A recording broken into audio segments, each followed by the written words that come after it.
Hi everyone, मैं हूं मशकूर आलम। आप सभी का स्वागत करता हूं, वेलकम करता हूं। दोस्तों, बहुत सारे ऐसे विद्यार्थी हैं जो इच्छुक रखते हैं अंग्रेजी बोलने की, लेकिन हर सब्जेक्ट के साथ साथ ये करना चाहते हैं लेकिन वो कर नहीं पाते हैं। विशेष क्या है, जो वो इसको बहुत ही डिफ़िकल्ट समझ लेते हैं। ऐसा नहीं है, आप जानबे कर रहे हैं कि हर कोई जानते हैं कि English language depend on practice. वाली जो है सिर्फ प्रैक्टिस अगर करेंगे, समझेंगे, बोलेंगे तो ऑटोमेटिकली ये जो है धीरे धीरे हो जाएगा। तो आपको करना क्या है, इस चीज़ को जानना ज़रूरी है। बेसिक जो अंग्रेजी का बेसिक होता है, बेसिक को जानना बहुत ही इम्पोर्टेंट होता है।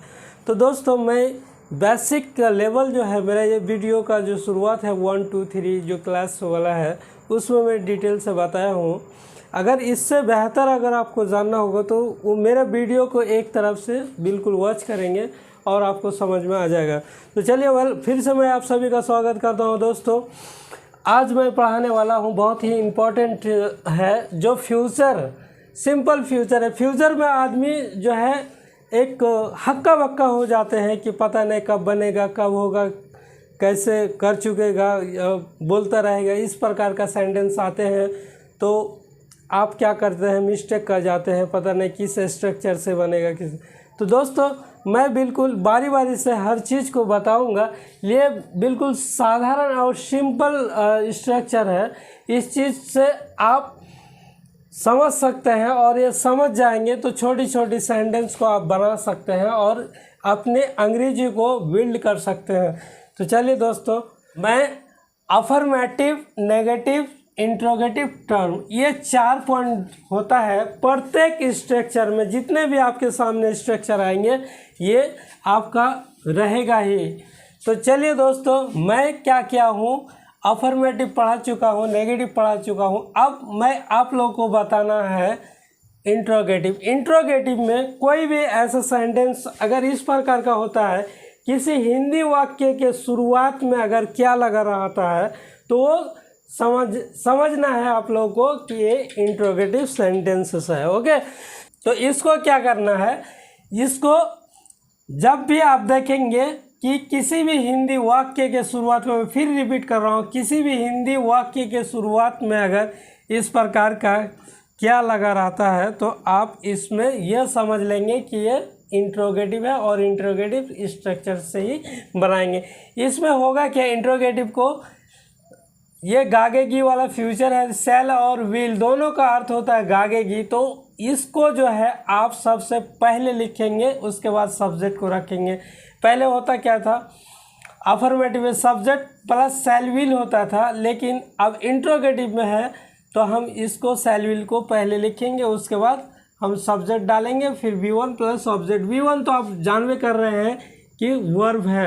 अब वर्ब किसको कहता है ये भी आप जानते हैं कि किसी हिंदी वर्ड के अंत में अगर नौकर ना रहता है, इस प्रकार से ये रहता है तो ये क्या हो जाएगा, वर्ब वर्ड। जैसे पढ़ना, लिखना, सोना, ये हंसना, बोलना, इन सब चीज़ क्या है, ये सब वर्ड जो है वर्ब कहलाता है।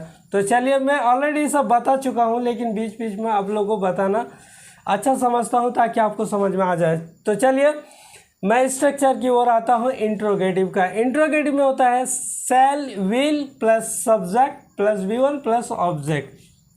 अब मैं हिंदी का सेंटेंस को पढ़ता हूँ, क्या उसका भाई वहाँ जाएंगे। जाने वाला कौन है, पहले आपको डिसाइड करना है कि उसका भाई सब्जेक्ट हो जाएगा, यानी ही हो जाएगा, उसका भाई। तो हम यहाँ क्या देंगे, सब्जेक्ट के अनुसार विल डाल देंगे। उसके बाद उसका भाई सब्जेक्ट है, हिज ब्रदर। उसके बाद क्या है दोस्तों, यहाँ पर सब्जेक्ट तो ये मेरा हो गया। उसके बाद वर्ब है, वर्ब हम क्या डालेंगे यहाँ पर, जाएंगे। तो जाना का क्या हो जाएगा, गो। कहाँ पर,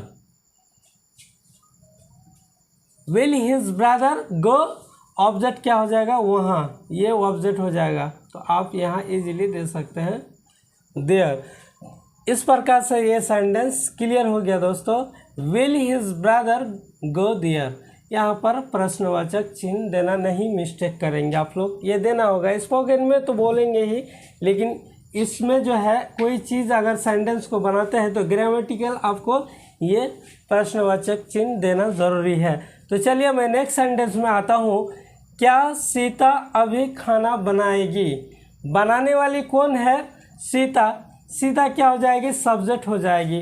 ओके, सीता यानी ही सी। दोस्तों ही सी इट यह किसी का अगर नाम रहता है तो वहाँ हम विल करेंगे और सेल का प्रयोग आई वी दे के साथ करेंगे। लेकिन हाँ दोस्तों, ऐसा नहीं है कि हम विल के जगह अगर सेल बोल देंगे तो हमको फांसी हो जाएगी, या सेल के जगह हम विल दे देंगे तो हमको सूली हो जाएगा। ऐसा कुछ नहीं। स्पोकन में मोस्टली 99% जो है बोली जाती है वो विल है। तो आइए, मैं सीता यहाँ सब्जेक्ट हो गई, उसके बाद हम उससे पहले सब्जेक्ट के अनुसार हम विल दे दिए।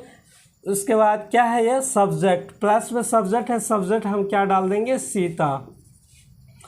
अब सब्जेक्ट तो मैंने डाल दिया, उसके बाद प्लस में वर्ब है। वर्ब क्या है आपका? बनाना। विल सीता कुक, कुक बनाना हो गया। क्या बनाएंगे? खाना। ये ऑब्जेक्ट हो जाएगा, खाना, तो फूड हो जाएगा ये। कब? किस टाइम? अभी। अभी का नाउन दे सकते हैं। इस प्रकार से मेरा सेंटेंस क्लियर हो गया। Will Sita cook food now? क्या सीता अभी खाना बनाएगी? ये क्लियर हो गया। अब मैं आता हूँ थर्ड में। क्या उसका भाई को वह पढ़ाएंगे? पढ़ाने वाले कौन है दोस्तों? वह। और पढ़ने वाले कौन है? उसका भाई। तो हम क्या करेंगे? यहाँ सब्जेक्ट है, पढ़ाने वाले हैं टीचर। तो चलिए हम यहाँ विल दे दिए। विल के साथ क्या देते हैं?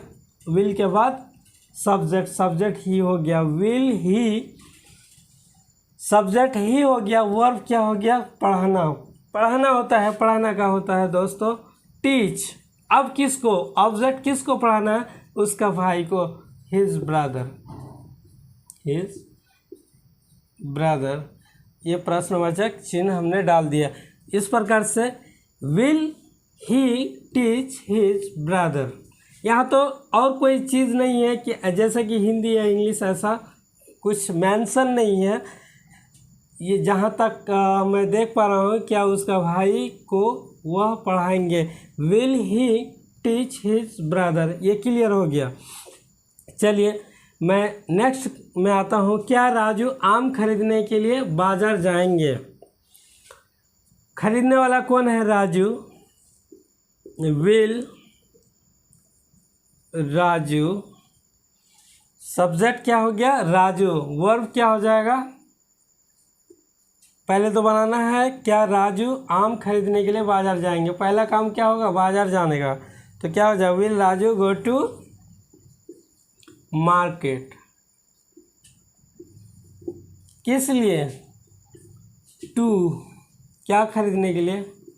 Bye mango. दोस्तों आप लोग समझ रहे हैं कि मैं जो भी अभी तक जितने भी मैंने क्लास दिया, कोई भी डिफ़िकल्ट वर्ड हमने नहीं दिया, ताकि आप लोग को समझ में दिक्कत ना हो। ये छोटी छोटी सेंटेंस है, मैं सिंपली वर्ड दिया हूँ ताकि आप लोग बना सकते हैं और प्रैक्टिस कर सकते हैं। चलिए अगला सेंटेंस। क्या मैं अंग्रेजी बोलूँगा? बोलने वाला कौन है? आई। आई क्या हो गया? सब्जेक्ट। आई के साथ सेल लगता है तो हम सेल दे दिए, ठीक है। उसके बाद सब्जेक्ट आई डाल दिया। वर्ब क्या है? ये दोनों में से एक लगना था, एक तो लगा दिया। सब्जेक्ट है आई, फिर वर्ब है स्पीक, बोलना। क्या बोलेंगे? इंग्लिश।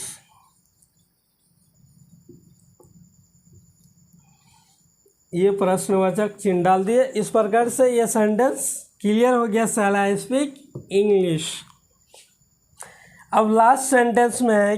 क्या उसकी दादी मुझे बुलाएगी? बुलाने वाली कौन होगी? उसकी दादी। किसको? मुझे। विल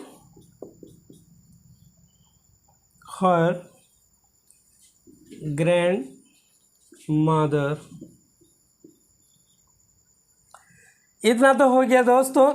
मेरा भाई सब्जेक्ट स्ट्रक्चर के अनुसार सब्जेक्ट के अनुसार हम चल रहे हैं। पहले क्या है रूल का, शैल विल है, सब्जेक्ट के अनुसार हमने विल डाला, सब्जेक्ट हर ग्रैंडमदर, वर्ब क्या हो जाएगी, बुलाएगी, यानी बुलाना, कॉल, किसको, ऑब्जेक्ट, ये तो वर्ब हो गया बुलाना, लेकिन ऑब्जेक्ट कौन है, किसको बुलाने के लिए, मुझे, call me, will her grandmother call मी।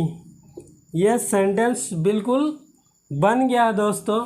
मैं ये तो है ही, इसको मैं जिस तरीके से बताया हूँ इसी तरीके से अगर आप छोटे छोटे सेंटेंस को बनाएंगे तो यकीनन आपका 100% जो है इंग्लिश मजबूत हो जाएगी और आप बोल सकते हैं। इसको प्रैक्टिस भी करना है, आपको लिखना है, ज़्यादा इधर उधर की दिमाग नहीं लगाना है। हाई फाई क्लास जिस तरह से है आप ओल झोल हो जाएंगे। इस ओल झोल से बचने के लिए मैं इस तरह का क्लास दे रहा हूँ। आप रेगुलर देखिए, छोटे छोटे सेंटेंस को बनाने की कोशिश कीजिए, और ऐसा नहीं कि हम डिफ़िकल्ट वर्ड एडजस्ट करेंगे और हम बोलेंगे, ऐसा नहीं है, ऑटोमेटिकली वो अपने आप हो जाएगा। किस तरीके से आपको अंग्रेजी ग्रो करना है, किस तरीके से बोलना है, कहाँ से स्टार्ट करना है, मैं कुछ स्ट्रक्चर पढ़ाने के बाद मैं आप लोग को बताऊंगा। चलिए दोस्तों, आज का वीडियो यहीं तक।